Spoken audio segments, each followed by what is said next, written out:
పరిశుద్ధపరచితివే.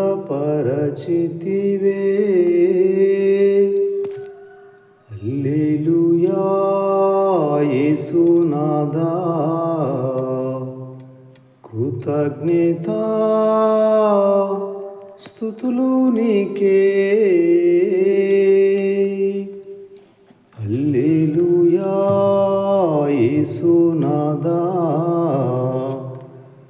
కృతజ్ఞత స్తుతులు నీకే.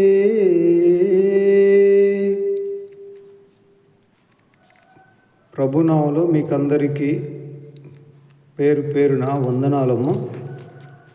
దేవునికి స్తోత్రాలు. ప్రియమైన సహోదరులారా,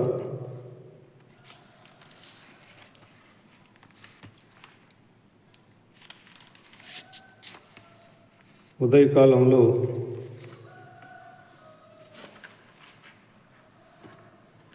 అంతరంగ శుద్ధి అనేది నిత్య జీవానికి, పరిశుద్ధుడైన దేవునికి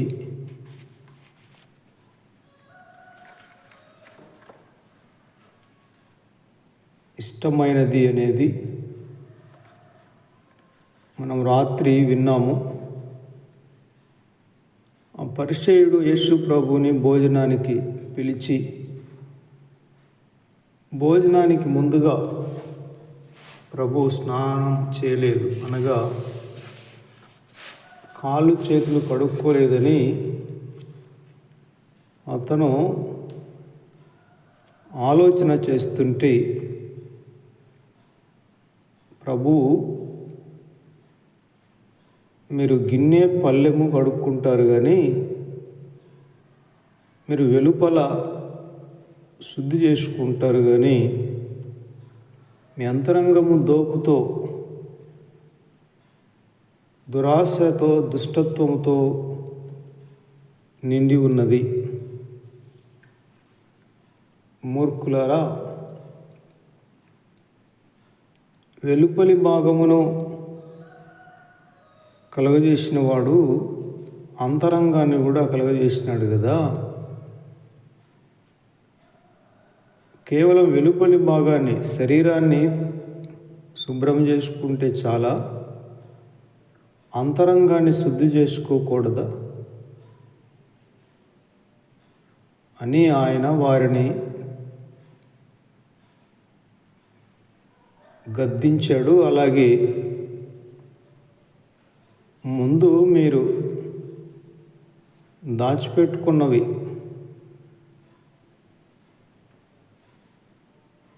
బీదలకు ఇచ్చివేయండి, అప్పుడంతా మీకు టోటల్గా శుభ్రంగా ఉంటుంది అని చెప్పాడు. దాచిపెట్టుకోవడం అనేది మరీ 3-4 తరాలకు దాచిపెట్టుకోవడం అనేది చాలా నేరం, అది కూడా తప్పే. మీకు కలిగినవి ధర్మము చేయండి. సులభ తర్జుమాలో మీరు దాచిపెట్టుకున్నవి పేదలకు ఇచ్చివేయండి. మీ కళ్ళ ముందు ఎంతోమంది ఇబ్బంది పడుతుంటే దారిద్ర్యము చేత మీరు రాబోయే తరానికి మీరు దాచిపెడతారా? ముందు మీరు దాచుకున్నవి అమ్మి పేదలకి పంచిపెట్టండి. అప్పుడు మీకు అంతా కూడా శుభ్రంగా ఉంటుంది అని ప్రభువు చెప్పాడు.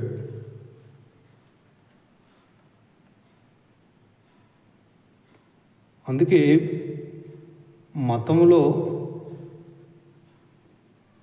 ఎక్కువ బాహ్య ఆచారాలు, శుద్ధీకరణలు ఉంటాయి.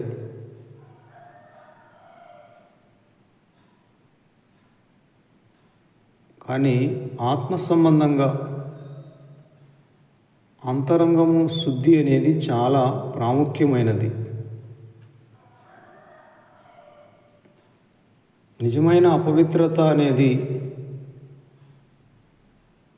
బయట నుండి రాదు, అది హృదయంలో నుండి, లోపల నుండి, అనగా మన హృదయంలో నుండి నిజమైన అపవిత్రత వస్తుంది. ఆరోగ్యపరంగా బాహ్య శుద్ధి మంచిదే, కానీ మరీ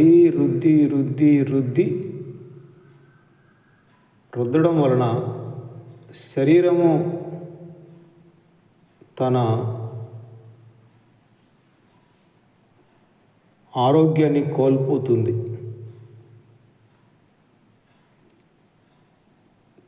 ఏదో తగినంతగా శరీరాన్ని శుభ్రపరచుకోవాలి. మరీ ఎక్కువగా శరీరం మీద ఎక్కువ గురి నిలిపి అంతరంగాన్ని నిర్లక్ష్యము చేయకూడదు.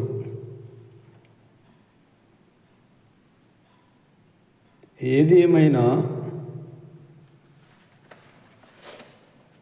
ఇబ్బందిలో ఉన్న వారికి ఇవ్వడము అనేది, ఇచ్చిన తర్వాత ఏమీ ఆశించకుండా ఉండటం అనేది నిజమైన పరిశుద్ధమైన జీవితం. ఇబ్బందిలో ఉండే వారికి ఇవ్వకోకుండా మీరు దాచిపెట్టుకుంటే ఎప్పుడో రాబోయే తరానికి మీరు దాచిపెడితే, ఇప్పుడున్న వాళ్ళు, మీ కళ్ళ ముందు ఉన్నవారు ఎంతోమంది ఇబ్బంది పడుచున్నారు కదా. అందుకే మీరు దాచిపెట్టుకున్నవి పేదలకు పంచిపెట్టండి. అప్పుడు మీకు అంతా శుభ్రంగా ఉంటుంది అని ప్రభువు చెప్పాడు.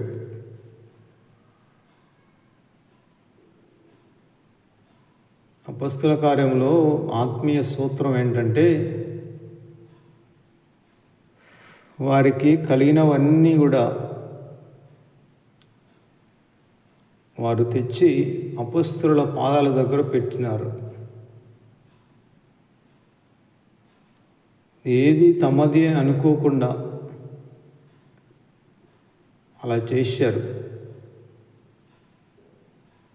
పెద్ద ఆత్మ సంబంధమైన విప్లవం జరిగింది.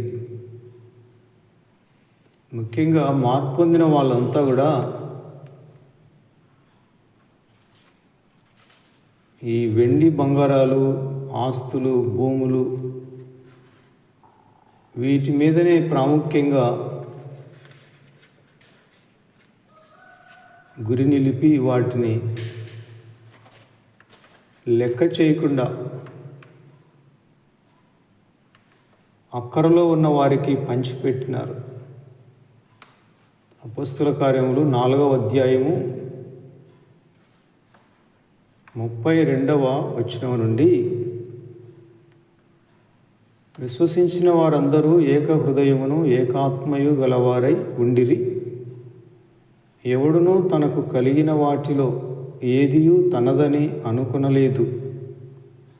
వారికి కలిగినదంతయు వారికి సమిష్టిగా ఉండెను. ఇదియుగాక అపొస్తలులు బహుబలముగా ప్రభువైన యేసు పునరుత్థానమును గూర్చి సాక్ష్యమిచ్చిరి. దైవకృప అందరి యందు అధికముగా ఉండెను. భూములైనను ఇండ్లైనను కలిగిన వారందరూ వాటిని అమ్మిన వాటి వెల తెచ్చి అపొస్తలుల పాదముల యొద్ద పెట్టుచూ వచ్చిరి. వారు ప్రతి వానికి వాని అక్కర కొలది పంచిపెట్టిరి గనుక వారిలో ఎవనికిని కొదవలేకపోయెను. చూశారా, నిజమైన ఆత్మీయ విప్లవం, మార్పు అంటే ఇది. వాళ్ళు నమ్ముకున్న వాళ్ళందరూ బాగా ఉన్న వాళ్ళంతా కూడా తీసుకొచ్చి అపొస్తలుల పాదముల దగ్గర పెట్టినారు. వాళ్ళు ఏం చేశారంటే లేని వాళ్ళకి, ఇబ్బంది పడే వాళ్ళందరికీ పంచిపెట్టినారు. ఈమె అపొస్తలులు వాళ్ళు దాచిపెట్టుకోలేదు. వాళ్ళు కూడా ఇబ్బంది పడే వాళ్ళకి, లేని వాళ్ళకి పంచిపెట్టినారు. ఎవరి అక్కర కొలది వాళ్ళకి. అందుకే వారిలో ఎవనికిని కొదవ లేకపోయిను. దాచిపెట్టుకోకుండా మనకు తెలిసిన వాళ్ళకి, సరిహద్దుల్లో ఉన్న వారికి, వారి అక్కరలో ఉపయోగపడితే ఎవరికి ఇబ్బంది రాదు, ఎవరికి కొదవ రాదు. కొరింథీ పత్రికల్లో రాస్తాడు పౌలు గారు, ఒకని సమృద్ధి మరి ఒకని అక్కరకు, మన సమృద్ధి వారి అక్కరకు ఉపయోగపడాలి. అంటే మన దగ్గర సమృద్ధిగా ఉంది అంటే దాన్ని దాచిపెట్టుకోకుండా అక్కరలో ఉన్న వారికి ఇస్తే, ఇట్లా ఎవరి దగ్గర ఉంటే వాళ్ళు అక్కరలో ఉన్న వారిని ఆదుకుంటే, వాళ్ళకి ఇస్తే ఎవరు ఇబ్బంది పడరు, ఎవరు ఇబ్బంది పడరు. నిజంగా అలా చేసేవాళ్ళు కనీసము 100 మందిలో 3 ఉన్నా కూడా ఎంతో కొంత మేలు జరుగుతుంది. కొంతమంది అయినా ప్రశాంతంగా జీవిస్తారు. 100లో 5 మంది ఉన్నా, 1000 మందిలో కనీసం 50 మంది, అంటే 50 మంది దగ్గర సమృద్ధిగా ఉంటే 1000 మందికి దరిదాపు కొంతవరకైనా ప్రజలు సమాధానంగా, నెమ్మదిగా జీవిస్తారు. నెమ్మదిగా జీవిస్తారు. వారు ప్రతి వానికి వాని అక్కర కొలది పంచిపెట్టిరి కనుక వారిలో ఎవనికిని కొదువ లేకపోయెను.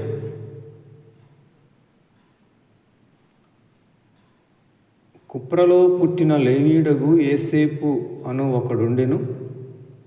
ఇతనికి అపొస్తలులు హెచ్చరిక పుత్రుడు అని అర్థమిచ్చు బర్నబా అను పేరు పెట్టి ఉండిరి. అతడు భూమి గలవాడై ఉండి దానిని అమ్మి దాని వెల తెచ్చి అపొస్తలుల పాదముల యొద్ద పెట్టెను. బర్నబా అది చూసి తను కూడా తనకున్న పొలాలను అమ్మి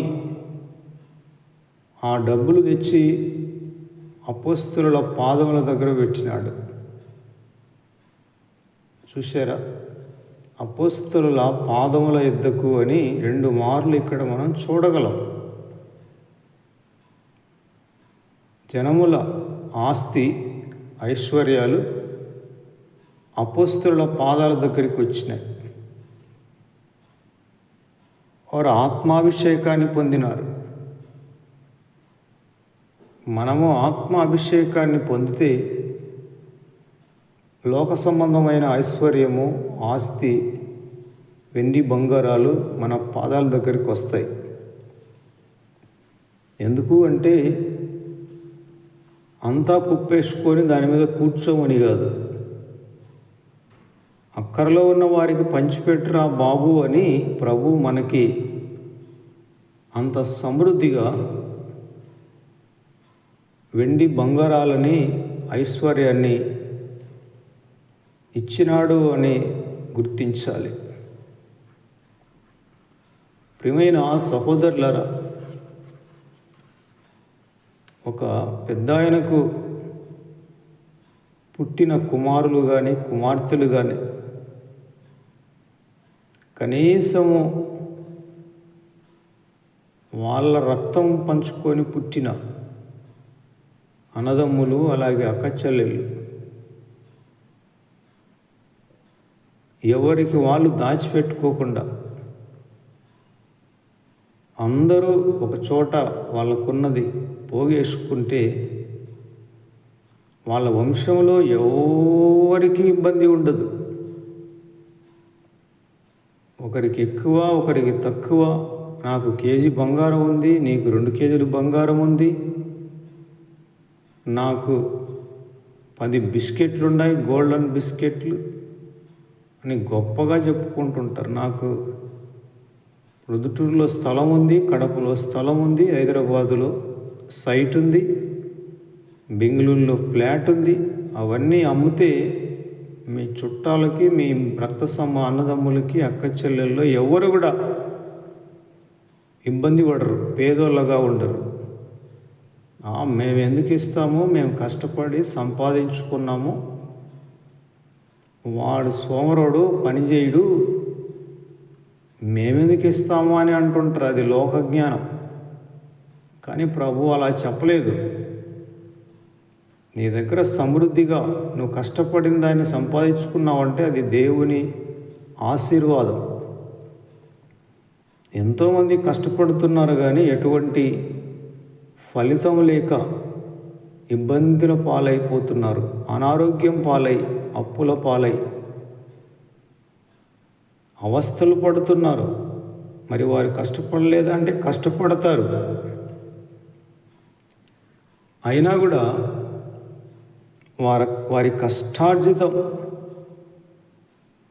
వారి కష్టార్జితం వ్యర్థమైపోతుంది. అనేక మంది వాళ్ళని మోసాలు చేస్తున్నారు. ఒక ఆయన కువైట్లో 20 సంవత్సరాలుండి ఏమీ వట్టి చేతులతో ఇండియాకు వచ్చాడంట.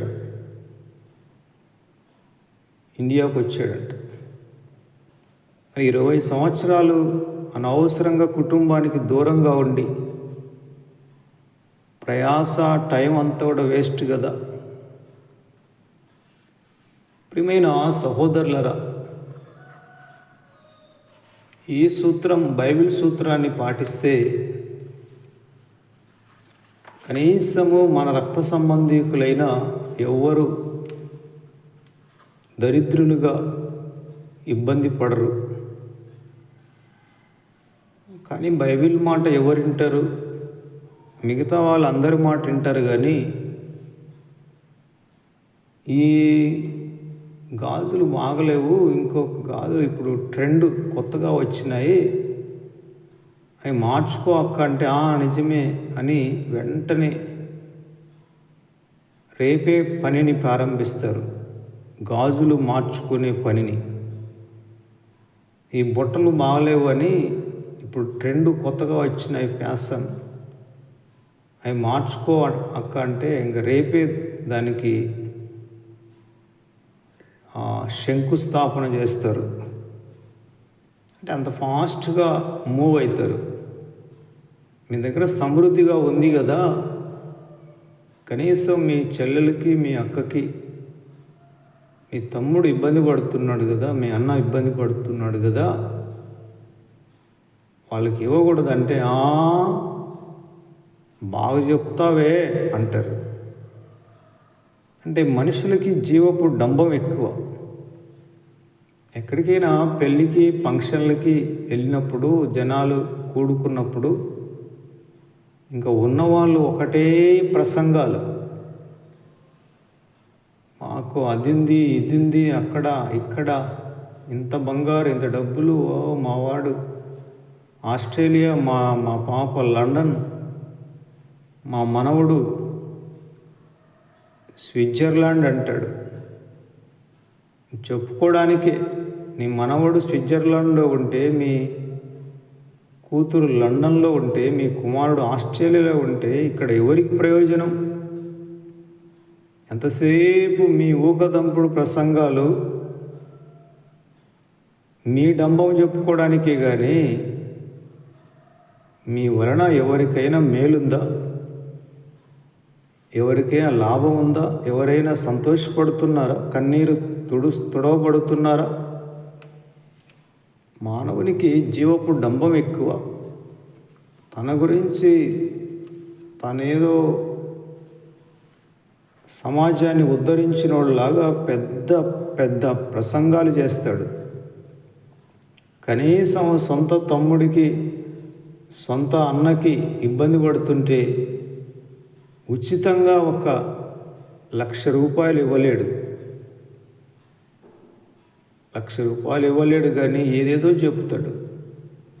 ఇదంతా మత సంబంధమైన జీవితాలు. ఎవరికి సహాయమో చేయలేవు. ఆపద కలిగిన దినమందు నీ సహోదరుని ఇంటికి వెళ్ళవద్దు అన్నాడంటే మత సంబంధమైన జీవితాలు ఎవరికి కన్నీరు తొడవలేవు, ఎవరిని ఆదరించలేవు, ఎవరికి ఎటువంటి ప్రయోజనాన్ని కలిగించలేవు. అందుకే ప్రభు అన్నాడు, వెలుపల శుద్ధి కాదు మూర్ఖులరా. వెలుపలి భాగాన్ని, శరీరాన్ని నా ప్రభు కలగజేసింది, ఆత్మను కూడా కలగజేసినాడు కదా. మరి ఆత్మ సంగతి ఏంటి? అంతరంగము భయంకరమైన దురాశతో, దుష్టత్వముతో నిండి ఉన్నది. అంతరంగాన్ని శుద్ధి చేసుకోవడానికి జీవించండి. ముందు మీరు దాచుకున్నవి 2-3 తరాలకి సరిపోయేంతగా ఉంటాయి. ఎప్పుడో పుట్టిన మీ మనవడి కోసం మనవరాలి కోసం ఎంతగా దాచిపెట్టారే, ఇప్పుడు జీవిస్తున్న వాళ్ళ పరిస్థితి ఏంటి? పెద్దోళ్ళైనా ఇంకా పెళ్ళిడికి వచ్చిన వాళ్ళ సంగతి ఏంటి? పుట్టిన మనవరాలి కోసం ఇప్పుడే బంగారు వస్తువులన్నీ సిద్ధపరుస్తున్నారు. వాళ్ళ పేరు మీద డబ్బులు ఫిక్స్డ్ డిపాజిట్ చేస్తారు. పెళ్లి చేసుకోవాల్సిన వాళ్ళు ఇబ్బంది పడి, డబ్బు లేక, కనీసము ఒంటి మీద ఒక బంగారు వస్తువు కూడా లేక అల్లాడిపోతున్న వాళ్ళు చూసి మీకు ఎటువంటి కనికరం రాలేదా? పుట్టిన పాప కోసం ఇప్పుడే తులాలు బంగారు సిద్ధపరుస్తున్నారే, మీరేం మనుషులు అన్నట్టుగా ఈ మాటల్లో భావాన్ని మనం చూడగలం. అందుకే మీరు దాచుకున్నవి పేదలకు ఇచ్చివేయండి, అప్పుడు అన్నీ కూడా మీకు శుద్ధిగా ఉంటాయి. ప్రియమైన సహోదరులరా, ఎప్పుడైనా ఎక్కడైనా అంతరంగ శుద్ధి కలిగిన వ్యక్తి తన దగ్గర అవసరానికి మించిన సమృద్ధి ఉంటే తప్పకుండా తనకు తెలిసిన ఇబ్బంది పడే వాళ్ళకి ఖచ్చితంగా తన గుప్పిలు విప్పుతాడు, వాళ్ళ మీద కనికరం చూపుతాడు. పాపం కొంతమంది అడగలేరు, ఆత్మాభిమానాన్ని చంపుకోలేరు. కానీ తెలుసుకున్న వాళ్ళే అదే పనిగా వెళ్ళి, ఏం కాదు, నువ్వేమనుకోవద్దు, అసలు ఇలాంటి సమయంలో నా దగ్గర డబ్బులు ఉండడం, మీ గురించి నాకు తెలియడం, నిజంగా మీ అక్కర్లో నేను మీకు ఇలా ఇవ్వడం అనేది నాకు గొప్ప భాగ్యం. ఇది నేను భారముగా, కర్మగా అనుకోను, నాకు ఇది ఒక భాగ్యం. ఇప్పుడు ఆ దారి ప్రక్కన కొరప్రాణంతో కొట్టుమిట్టాడుతున్న ఆ యూదునికి, ఆ ప్రయాణికునికి పరామర్శ చేయడం అనేది లేవీయుడు దాన్ని భాగ్యముగా ఎంచలేదు, యాజకుడు దాన్ని భాగ్యముగా ఎంచలేదు. కానీ సమాజంలో భ్రష్టుడుగా, అస్పృశ్యుడుగా నీచమైన జాతిగా ఉన్న సమరయుడు దాన్ని భాగ్యముగా ఎంచినాడు.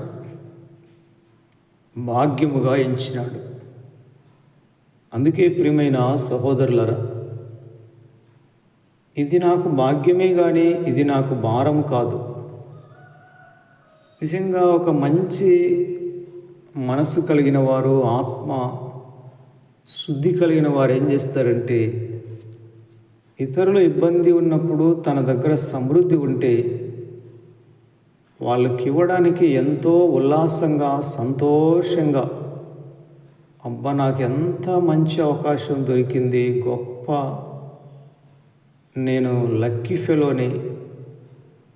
ఎందుకు అంటే వాళ్ళని ఆదుకోవడానికి నా దగ్గర డబ్బులు ఉంది, అబ్బా నేను ఎంత భాగ్యవంతున్నో. అసలు నేను మాస్టర్గా ఉండడానికి ఒక బలమైన కారణం ఉంది.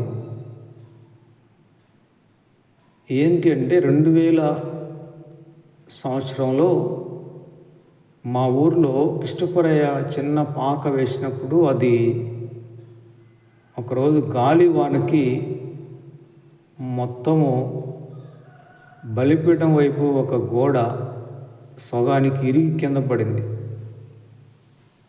మొత్తము పైకప్పు లేచిపోయింది, మందిరం అంతా నీళ్ళు నిండిపోయినాయి.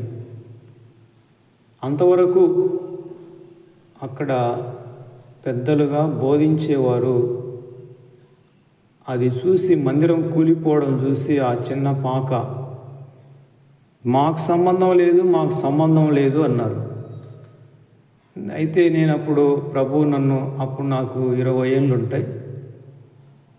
అప్పుడు నేను మిరపకాయల కంపెనీకి అకౌంటెంట్ కదా, అంటే డబ్బులంతా నా దగ్గరే ఉంటుంది, క్యాషియర్, అన్ని రకాల డబ్బులు నా దగ్గరే ఉంటాయి.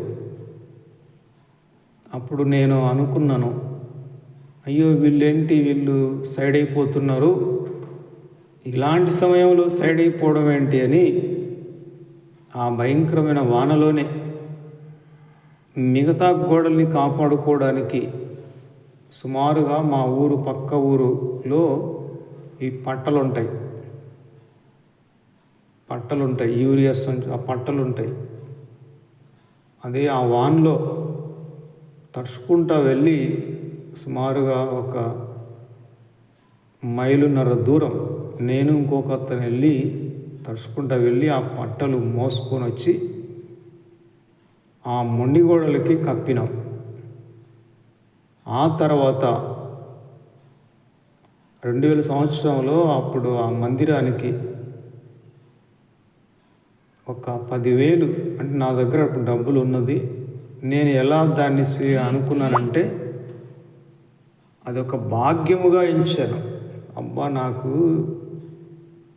మందిరం పడిపోతే నా దగ్గర డబ్బులు ఉండటము, నేను మందిరానికి ఖర్చు పెట్టడం నాకు గొప్ప భాగ్యం అనుకున్నాను. అందుకే ఎవరిని అడక్కోకుండా మీరు ఎంత ఇస్తారని చందాలు వేసుకోకుండా నా దగ్గర ఉన్న డబ్బులు సంతోషంగా నేను మందిరానికి ఖర్చు పెట్టి దాన్ని బాగా ముచ్చటగా మందిరాన్ని అద్దంలాగా తయారు చేశాను. అప్పుడు చూసినాడు ప్రభు, ఇజ్రాయేలు జాతికి మొదటిగా రాజు సౌలు కదా, కానీ సౌలు ఆయన్ని సంతోషపెట్టలేదు, బాధ పెడుతున్నాడు. కానీ అందుకే దావీదు వంటి గొర్రెల కాపరిని ప్రభు రాజుగా ఎన్నుకున్నాడు. అప్పుడు అనుకున్నాడు, నాకు సరైనడు దొరికినాడు. అది చూసి ప్రభు నన్ను ఆ చిన్న సంఘానికి, అంటే 30 మంది ఆ సంఘానికి నన్ను కాపరిగా, పాస్టర్గా పెట్టాడు. అదండి నేను పాస్టర్గా ఉండడానికి ప్రధానమైన కారణం. అందుకే ప్రియమైన సహోదరులరా, ఆ తర్వాత 40,000 పెట్టి సిమెంటు రేకులు వేసి బాగా ముచ్చటగా అగ్గిపెట్టెలాగా మందిరాన్ని కట్టాము. తర్వాత ఇక్కడ నాసనపల్లిలో దరిదాపు 18 లక్షలు పెట్టి మందిరాన్ని కట్టడానికి ప్రభు కృప చూపినాడు.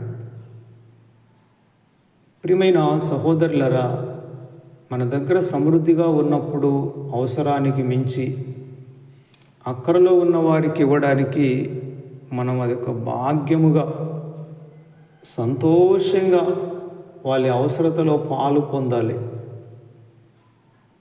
అడగకపోయినా కూడా వాళ్ళని మనమే అడిగి ఏం కాదులేండి తీసుకోండి అనే వాళ్ళను బతిమాలుకొని మనం వస్తే నిజంగా ఆత్మకు ఎంత సంతోషం ఉంటుందో, ఎంత ఆనందం ఉంటుందో. ఇట్లా కాకుండా 3-4 జతలు కమ్మలు ఎగబెట్టుకొని తయారు చేయించుకొని లేని వాళ్ళని చూసుకుంటా ఊరిక పాపం అంటే ఎట్లా? మాటతోనూ నాలుకతోనూ కాకుండా క్రియతోనూ సత్యముతోనూ మనం పొరుగు వారిని ప్రేమించాలి. కనుక ప్రియమైన సహోదరులరా, ఆత్మలో శుద్ధి కలిగిన వారు అక్కరలో ఉన్న వారికి తమ దగ్గర సమృద్ధిగా ఉంటే ఖచ్చితంగా వాళ్ళకి సహాయం చేస్తారు. ఇది ఒక పరిశుద్ధమైన ఆనవాలు.